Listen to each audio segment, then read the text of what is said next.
Alors, comment créer une liste déroulante ou un menu déroulant? Pour cela, moi j'ai pour habitude de la faire dans une seconde feuille. Donc j'ouvre une deuxième feuille, je la renomme liste. On peut très bien la faire sur la feuille principale, mais je préfère la faire toujours sur une deuxième feuille. Donc là je prends mon tableau, j'aurai véhicule et couleur. J'ai fait exprès de mettre deux choses, comme ça on va pouvoir le faire deux fois.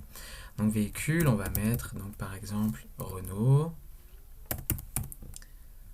Hop, on va mettre Citroën. On va mettre Dacia. Voilà, enfin, vous l'aurez compris. Ok. À partir de là, je vais dans mon tableau, je sélectionne les cellules où je veux que ma liste apparaisse. Donc en l'occurrence celle-ci. À partir d'ici, je vais dans l'onglet Données. Dans l'onglet Données,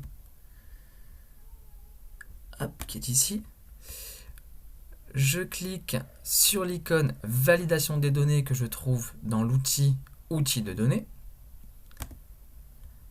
Autoriser, critères de validation autorisé, je mets donc en liste. Ça va m'ouvrir une autre fenêtre source. Là, je clique sur ma petite flèche noire pour aller chercher ma source. Ça m'ouvre la fenêtre de validation de données. Ma source étant dans la page 2, je vais dans la feuille 2.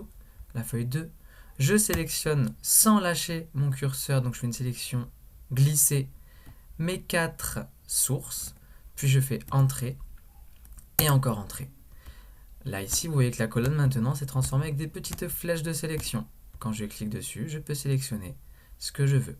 Ou éventuellement, je peux faire Alt, flèche du bas, et je peux sélectionner. On va recommencer avec les couleurs. Donc, je vais créer ma liste de couleurs. Rouge, bleu, noir, blanche, violet. J'ai créé ma liste. Je retourne dans mon tableau pour dire que c'est dans cette colonne-là que je voudrais avoir cette liste. Onglet Données.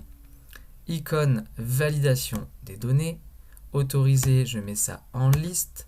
Je vais donc chercher ma source, je clique bien sur la flèche noire. Ma source de liste. Je sélectionne tout.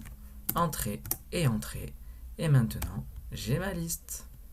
Voici donc comment est-ce qu'on crée une liste, un menu déroulant. N'oubliez pas surtout de bien sélectionner l'endroit où vous souhaitez que votre menu déroulant apparaisse.